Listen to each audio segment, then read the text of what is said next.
اللہ تعالیٰ نے انسان کو بنایا ہے اور انسان بھولتا بار بار ہے اور خطائیں بھی بار بار کرتا ہے. خطا کرنے والا اور بھول جانے والا اللہ کی بارگاہ میں ایسا نہیں ہے کہ وہ ہمیشہ کے لیے ناکارہ ہے، بلکہ اللہ تعالیٰ نے اسے زندگی میں بار بار موقع دیے ہیں کہ تو اپنی خطاؤں سے اور اپنی بھول سے پھر سے دوبارہ اپنی اچھی زندگی میں آ جا، اور اسی کو ہم توبہ کہتے ہیں. توبہ کا جو آپشن رکھا گیا ہے انسانوں کے لیے، مسلمانوں کے لیے خاص طور پر، بہت ہمت والا ہے دروازہ ہے، بہت ہمت والا دروازہ ہے. اور اسی وجہ سے حدیث پاک میں یہ ہے کہ گناہ کرتا ہے بندہ پھر توبہ کرتا ہے، پھر گناہ کرتا ہے پھر توبہ کرتا ہے، یہ کرتا رہتا ہے. فرشتے اللہ کی بارگاہ میں عرض کرتے ہیں کہ مولا یہ تو بار بار وہی کرتا ہے پھر توبہ کرتا ہے. اگر ہمارے ساتھ کوئی غلطی ایک بار دو بار کر دے، تیسری بار تو ہم اسے چھوڑیں گے بھی نہیں. انسانوں کی طبیعت تو یہی ہے. لیکن بندہ جب بار بار ایک خطا کرتا ہے اور پھر توبہ کرتا ہے، پھر خطا پھر توبہ، تو فرشتے جب اللہ کی بارگاہ میں یہ عرض کرتے ہیں کہ یہ مولا یہ ہر بار یہی کرتا ہے، تو جانتے ہیں پروردگار عالم کیا فرماتا ہے. ارشاد فرماتا ہے اے میرے فرشتوں، میرا بندہ مجھے رحمان سمجھتا ہے اس لیے بار بار توبہ کرتا ہے، مجھے وہ ارحم الراحمین سمجھتا ہے، ورنہ کون بار بار اللہ تبارک و تعالیٰ کی بارگاہ میں دروازہ کھٹکھٹاتا. تو رب تبارک و تعالیٰ ارحم الراحمین ہے، یہ تصور ہر مسلمان کے ذہن میں ہے، اس کی وجہ سے وہ کبھی مایوس نہیں ہوتا. اور شیطان کا سب سے بڑا حربہ کیا ہے جانتے ہیں آپ؟ سب سے بڑا بہکانے کا اور گمراہ کرنے کا اور ہمیشہ گناہوں میں ملوث رکھنے کا سب سے بڑا آلہ کہ بندے کو سب سے پہلے نا امید کرتا ہے، اب تیرا کیا ہوگا، تو بہت برباد ہو چکا ہے. یہ جو خیال شیطان ڈالتا ہے دل میں، اس کے بعد پھر وہ بندہ جری ہو جاتا ہے، اب میرے توبہ سے بھی کچھ ہونے والا نہیں ہے، جو جس طرح زندگی چل رہی چلنے دو. ارے 50 سال ہو گئے اب تک میں یہی کرتا رہا، اب کیا سدھروں. یہ جو خیالات ہے یہ شیطان ڈالتا ہے تاکہ اس کی کفر پر موت ہو جائے، تاکہ وہ ہمیشہ گناہوں کی موت مرے. نا امیدی جو ڈالتا ہے شیطان، اب میرے ساتھ کچھ ہونا نہیں ہے. نہیں میرے عزیزو، رحمت عالم صلی اللہ تعالیٰ علیہ وسلم کی بارگاہ میں کیسے کیسے لوگ آئے اور ارحم الراحمین نے ان کی توبہ قبول کی. آپ کو ایک بات میں بتاؤں، سیدنا عمر ابن خطاب رضی اللہ تعالیٰ عنہ کا دور ہے. مثنوی شریف میں مولانا روم فرماتے ہیں جنت البقیع آپ نے سنا ہوگا، قبرستان مدینے کا. مدینے کے قبرستان میں رات کے وقت ایک بوڑھا آدمی 80 سال کا جو بانسری بجاتا تھا اور اسی سے پیسہ کماتا تھا. اس کی بانسری میں بڑی اچھی لے تھی، بڑی سر اچھی تھی، لوگ سنتے تھے اور پیسے دیتے تھے. لیکن بڑھاپے میں جب سانس پھولنے لگ جاتی ہے، ہانپنے لگ جاتا ہے، سانس نہیں ٹھہرتی، تو بانسری کیسے بجتی؟ اس کی لے ٹوٹ جاتی، لہجے بدل جاتے. بوڑھا آدمی اب اس کی بانسری سننے کو کوئی آتا نہیں تھا اور پیسے ملتے نہیں تھے. تھک ہار کر کے وہ آیا، رات کا وقت تھا، جنت البقیع قبرستان میں، 80 سال کی عمر کا ہو گیا ہے. اس نے بانسری توڑ دی، کہا زندگی بھر جس چیز سے میں کماتا تھا اب میری سانسوں نے جواب دے دیا، جسم پھولنے لگا ہے، سانس زیادہ آنے لگ گئی ہے، اب میرا کھانا پینا کیسا چلے گا. خیر ارحم الراحمین ہوں تو تیرا ہی بندہ، میرے اہل و عیال نہیں، میرے رشتہ دار نہیں. مجھے اگر تو بھوکا مارنا ہے تو اسی قبرستان میں مار دے، یا اگر میری زندگی باقی ہے تو میرے رزق کا انتظام کر دے. وہ رو رہا تھا 80 سال کی عمر میں. جب بندہ لاچار و مجبور ہوتا ہے تو پروردگار کو ہی یاد کرتا ہے. جانتے ہیں عمر ابن خطاب رضی اللہ تعالیٰ عنہ امیر المومنین مسجد نبوی میں تھے اور ان کی آنکھ لگی تھی. خواب میں رسول پاک صلی اللہ تعالیٰ علیہ وسلم تشریف لائے. کہا عمر اللہ کا حکم ہے جنت البقیع میں جاؤ، ایک بھوکا آدمی کھڑا ہے، اپنے گھر سے کھانا لے جاؤ اور اس کی ضرورت کا انتظام کرو. نیند کھلی تو آپ نے دیکھا اللہ کے حبیب صلی اللہ علیہ وسلم کی طرف سے حکم آیا اور رب ذوالجلال کا حکم ہے. گھر سے عمدہ کھانا لیا، تو شادان لے کر کے کچھ مال و متاع بھی لے کر قبرستان میں گئے. ڈھونڈا کون ہے یہاں پر، تو دیکھا کہ ایک ہانپتا کانپتا ہوا 80 سال کا بوڑھا روتا ہوا نظر آیا. امیر المومنین اپنے ہاتھ میں توشادان لے کر اس کے قریب گئے. کہا تو بھوکا ہے؟ کہا ہاں بھوکا ہوں. بیٹھ چل میں تجھے کھلاتا ہوں. دسترخوان بچھا کر اسے اپنے ہاتھوں سے کھلایا اور اسے اپنی ضرورت کے مطابق جو ضروریات تھیں اس کی ضرورت کے مطابق وہ ساری چیزیں دی. وہ بوڑھا پوچھتا ہے آپ کون ہیں؟ حضرت عمر فاروق نے کہا میں عمر ابن خطاب ہوں. وہ ڈر گیا. حضرت عمر سے کون نہیں ڈرتا تھا کہ کہیں یہ کھلا پلا کر کے مجھے کوڑے نہ مارے کہ زندگی بھر بانسری بجانے والا آج پکڑا گیا ہے, ہاں آج مجھے یہ سزا نہ دے دے. وہ کانپنے لگا. کہا کہ آپ یہاں کیسے؟ حضرت امیر المومنین کہتے ہیں میں خود نہیں آیا, مجھے اللہ کے رسول نے بھیجا, اور رب تبارک و تعالیٰ کا حکم آیا تھا کہ تو بھوکا ہے اور تو نے رزق مانگا ہے اور مجھے تیرے رزق دے کر کے بھیجا گیا ہے. وہ چیخ مار کر کے گر پڑا زمین پر اور رونے لگا, اپنے ہاتھ پھیلا کر کہا سچ فرمایا مولا تو ارحم الراحمین ہے. 80 سال تجھ سے دور بھاگتا رہا, ایک بار کیا تجھے میں نے پکارا, تو نے وقت کے امیر المومنین کو کھانا دے کر بھیج دیا. اللہ رب العزت کی بارگاہ میں نا امیدی اور مایوسی جو شیطان لاتا ہے اس سے بندے بھٹک جاتے ہیں, بہک جاتے ہیں, انہیں توبہ کی توفیق بھی نہیں ملتی. اسی لیے میرا مولا فرماتا انا عند ظنی عبدی بی. رب تعالیٰ فرماتا میرا بندہ میرے بارے میں جیسا گمان کرتا ہے میں اس کے ساتھ ویسا سلوک کرتا ہوں. تم کیا گمان کرتے ہو؟ وہ سخت پکڑ کرے گا, ابھی مار ڈالے گا. وہ غفار ہے, قہار ہے, جبار ہے, لیکن ساتھ میں وہ ستار بھی ہے, وہ رحمان بھی ہے, رحیم بھی ہے. اگر رب تبارک و تعالیٰ ہر چیز پر پکڑ کرتا تو ہمارا تو جینا ہی نہیں تھا. یہاں پر اتنے گناہ ہو چکے. اور وہ رب تعالیٰ فرماتا وسعت رحمتی کل شیء, میری رحمت نے ہر چیز کو گھیر رکھا ہے. اللہ رب العزت بندوں کو معاف کرنے کا اظہار زیادہ فرماتا ہے. اور جانتے ہیں آپ گناہ جب عام ہوتے ہیں, میں آپ کو اپنے گھر کی بات بتا دوں, میرے گھر میں آپ 4 دن کے مہمان بن کر کے آئے ہیں. کبھی میری کھڑکی توڑ رہے ہیں, کبھی دروازہ توڑ رہے ہیں, کبھی ہمارے گھر کے برتن پٹک رہے ہیں, کبھی فرشی اکھاڑ رہے ہیں. کب تک برداشت کروں گا؟ آپ کو نکال کر باہر کر دیں گے. مہمان نہیں, یہ بلا ہو گئی, گھر سارا اجاڑ رہا ہے. ایک چیز پر چھوڑ دیا جائے, 2 چیز پر چھوڑ دیا جائے, یہ انسانوں کی فطرت ہے, انسانوں کی فطرت. لیکن رب کائنات اپنی کائنات میں ہم بندوں کو اتارا ہے, ہم نے کیا نہیں بگاڑا, اپنے گناہوں سے اس کی زمین کو لال کر دیا. ہاں اس کی نافرمانی سے ہم نے اس کائنات کے رنگ کو بدل دیا. کھلے عام گناہ, ننگا پن, بے حیائی, عیاشی, سب کچھ ہوتا رہا. اس کی کائنات ہے, اس کی زمین ہے, اس کی سلطنت ہے.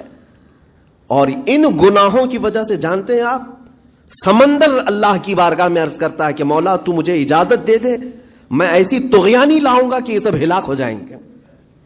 ہوائیں اللہ سے اجازت مانگتی ہیں تو مجھے شدت دے دے, میں اتنا تیز اڑاؤں گی کہ ان کے پرخچے اڑ جائیں. لیکن جانتے ہو اللہ کی طرف سے جواب کیا آتا ہے؟ سمندر کو بھی رب تعالیٰ فرماتا, ہواؤں کو بھی کہتا ہے رب تعالیٰ رک جاؤ, میں میرے بندوں کے انتظار میں ہوں, میرے بندوں کی توبہ کے انتظار میں ہوں کہ میرے بندے میرے پاس لوٹ آئیں گے. اسی لیے اللہ کے حبیب صلی اللہ تعالیٰ علیہ وسلم ارشاد فرماتے ہیں اللہ تعالیٰ کو سب سے زیادہ خوشی کس بات کی ہوتی ہے جانتے ہیں؟ رب تعالیٰ اپنے بندوں سے کب خوش ہوتا ہے؟ مثال دے کر کے میرے آقا نے فرمایا, مثال دے کر سمجھایا. صحرا میں, ڈیزرٹ میں ریتیلے میدان ہوتے ہیں, اس کا سفر بڑا ڈینجر ہوتا ہے. آج بھی ڈیزرٹ ہیں بہت سارے, سہارا ڈیزرٹ کا نام سنا ہوگا آپ نے. ہم گئے ہیں 200-250 کلومیٹر تک آپ چلتے رہو گاڑی, نہ ایک درخت نظر آتا ہے, نہ پہاڑ نظر آتا ہے, نہ گھر نظر آتا ہے, کچھ بھی نہیں. اس طرف میدان ریت کا اور آسمان لگا ہوا دکھتا ہے, ادھر بھی آسمان, تنہا ہم اکیلے نظر آتے رہتے ہیں.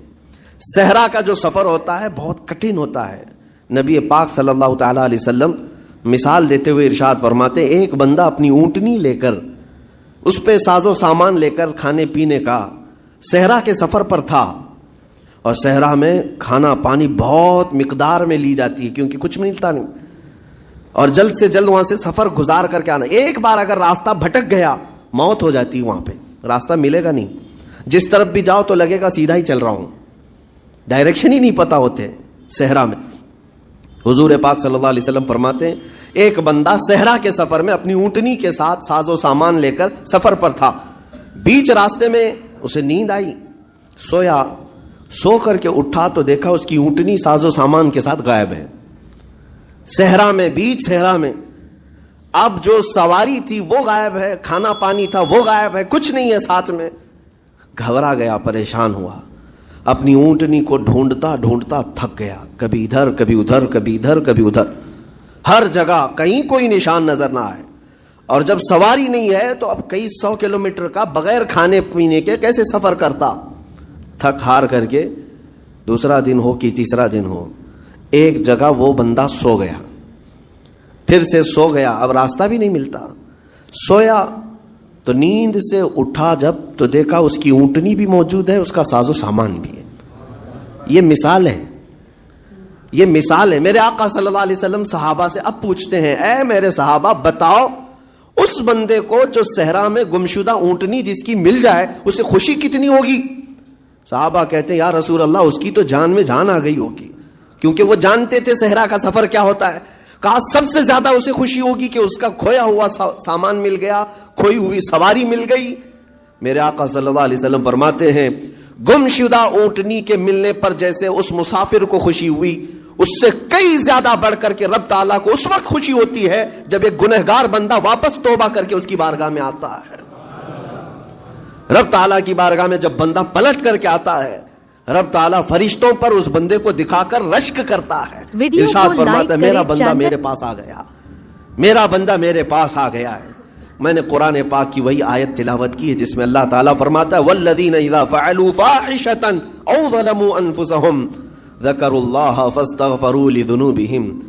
یہ چوتھے پارے کی آیت ہے. اللہ تعالیٰ فرماتا ہے وہ لوگ جنہوں نے برائی کر لی یا اپنی جان پر ظلم کیا یعنی گناہ کیا, پھر اللہ کو یاد کر لیا اور توبہ کر لیا. اللہ فرماتا ہے وَمَن يَغْفِرُ الذُّنُوبَ إِلَّا اللَّهُ, تو بتاؤ لوگوں اللہ کے علاوہ کون ہے بخشنے والا. لیکن شرط رب تعالیٰ یہ فرماتا وَلَمْ يُصِرُّوا عَلَى مَا فَعَلُوا وَهُمْ يَعْلَمُونَ. لیکن ایک بات ہے کہ وہ جس چیز سے توبہ کر کے آ رہے ہیں اس پر پھر مزید اصرار کر کے جمے نہ رہیں, چھوڑ دیں ایک بار, جان بوجھ کر کے پھر اس چیز پر نہ لگے رہیں. یہ آیت کب نازل ہوئی تھی میں آپ کو بتاؤں. 2 صحابہ تھے, دونوں گہرے دوست تھے, بہت ہی گہرے دوست, مدینے کے رہنے والے. اس میں سے ایک صحابی تجارت کے لیے جا رہے تھے اور ان کے گھر بار میں ان کی بیوی تھی بس اور کچھ نہیں. تو اپنے دوست سے کہا کہ میں جا رہا ہوں, مجھے آنے میں تاخیر ہو سکتی ہے, میرے گھر پر اگر کبھی سودا سلف لانے کی ضرورت پیش آئی تو میری بیوی کو یہ پہنچا دینا ساز و سامان. یہ کہہ کر کے وہ تجارت پہ چلے گئے. جو دوست صحابی تھے, دیکھیں صحابہ کے بہت سارے کام امت کے لیے درس ہیں, قیامت تک آنے والے مسلمانوں کے لیے وہ مشعل راہ ہیں. تو وہ جو دوست صحابی تھے سودا سلف لے کر کے گھر جایا کرتے تھے اپنے دوست کی بیوی کو پہنچانے کے لیے.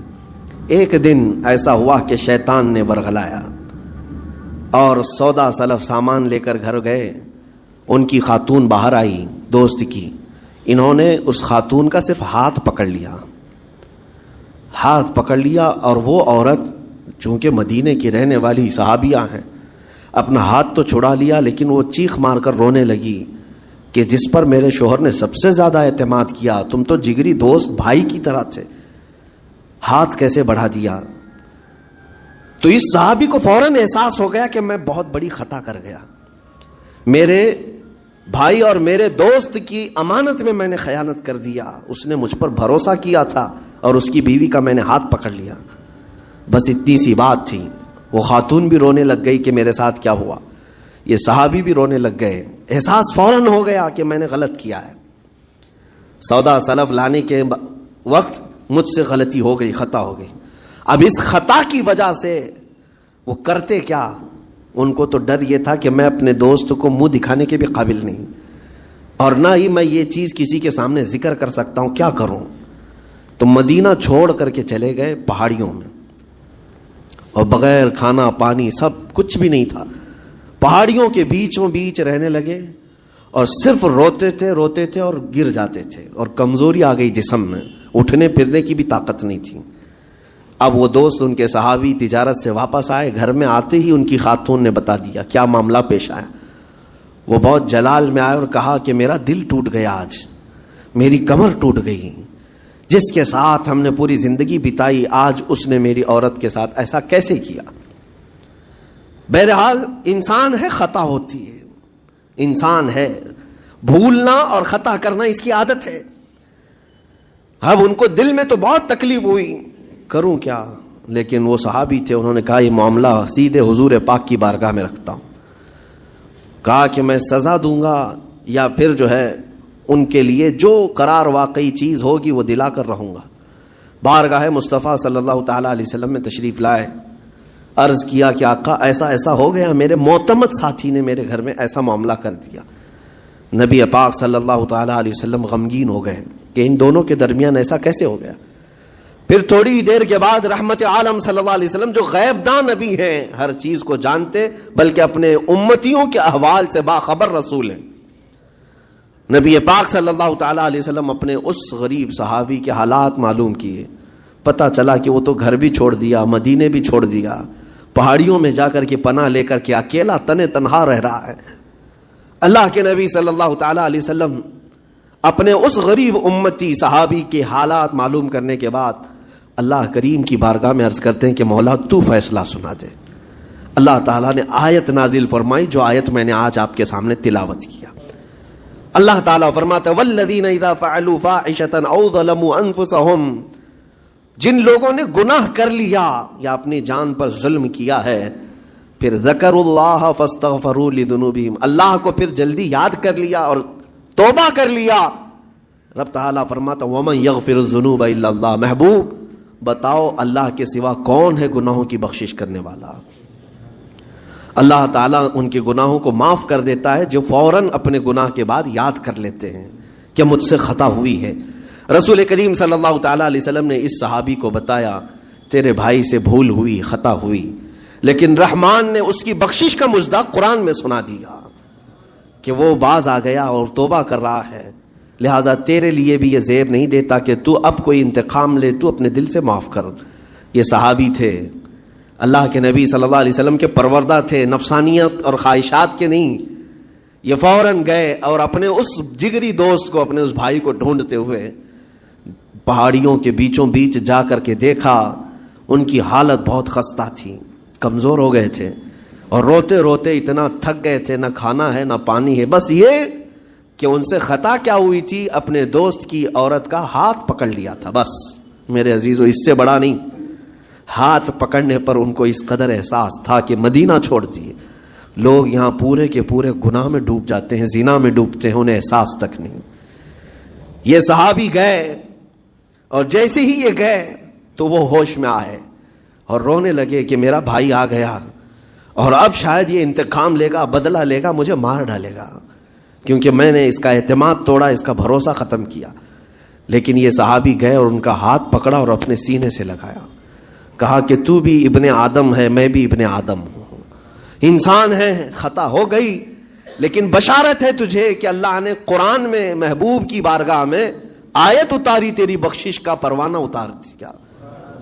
وہ اس قدر خوش ہوئے کہ اس صحابی کو تھام لیا اور کہا میں تو مایوس ہو کر پورے گھر بار سب چھوڑ کر کے آیا تھا, لیکن میرا رحمان خدا بندوں کو کبھی چھوڑتا نہیں, کبھی اکیلا ہونے نہیں دیتا, وہ مایوس نہیں کرتا.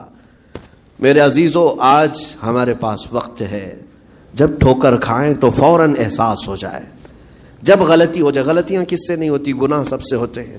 اور اسی لیے میرے آقا صلی اللہ علیہ وسلم ارشاد فرماتے ان بنی آدم خطاؤون وخیر الخطائین التوابون, آدم کی ساری اولاد خطا کرتی ہے, یعنی آدمی سب خطا کرتے ہیں, لیکن بہترین خطا کرنے والا وہ ہے جو خطا کرتے ہی توبہ کر لیتا ہے, توبہ کر لیتا ہے. کوئی رات تمہاری ایسی نہ ہو کہ بغیر توبہ کے سو جاؤ, کوئی صبح ایسی نہ ہو آپ کی جو اللہ تعالیٰ کی بارگاہ میں استغفار کر کے نہ شروع کرو. ہر دن توبہ کرو, ہر دن اللہ کریم کی بارگاہ میں استغفار کرو. اور قرآن کی ایک آیت میں آپ کو یہ بھی بتا دوں, 9ویں پارے سورہ انفال کی آیت ہے. اللہ تعالیٰ فرماتا ہے وما کان اللہ لیعذبہم وانت فیہم وما کان اللہ معذبہم وہم یستغفرون. اللہ فرماتا ہے اس امت پر اللہ عذاب ویسا نازل نہیں کرے گا جیسے پہلی امتوں پر آتا تھا. اس کی وجہ یہ ہے, پہلی وجہ یہ ہے کہ ان کے بیچ میں میرا محبوب آرام کر رہا ہے, رسول پاک صلی اللہ علیہ وسلم. دوسری ایک وجہ رب تعالیٰ فرماتا ہے وما کان اللہ معذبہم وہم یستغفرون, جب تک لوگ اللہ کی بارگاہ میں استغفار کرتے رہیں گے، استغفر اللہ ربی من کل ذنب واتوب الیہ، جب تک استغفار کرتے رہیں گے، اللہ فرماتا اس قوم پر اللہ عذاب نہیں نازل کرتا۔